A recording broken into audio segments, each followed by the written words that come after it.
Sige. Yeah. Sir, yung mga statement po kahapon ni Senator De Lima about the foods na sabi niya nakarapang nangyayari. What do you think of Well, kahapon, naghihintay kasi ako ng yung specific incidents, magsaset siya ng incidents na merong makikitang ebidensya na talaga merong drop out ginawa yung pulis. Wala naman ako nakita. So, nandun pa rin ako doon sa dapat bigyan natin ng presumption ng regularity sa performance ng duties, yung mga pulis. Ang gusto ko tutukan, kung magkakaroon ng investigation, kung magpapatawag at dadalo yung mga pulis, tatanungin ko, kasi ang record nila, higit pa kaysa sa record na naitatala ng media. Dahil sa media, mahigit 200 lamang.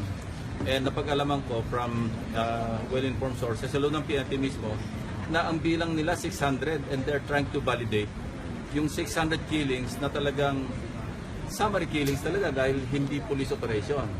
So ang tatanong sa meron ilan ba among doon sa 600 na summary executions ng mga unidentified o kaya yung mga vigilante groups, ilan doon ang nasimulan na lang na investigation, ilan yung meron na silang leads, ilan yung meron na silang na-identify, at ilan na yung napala ng kaso or mapapala na ng kaso. Kung wala, malaki talaga yung problema natin. Sir, kung wala, parang tinotolerate nila yan? Well, whether they like it or not, yun ang magiging perception.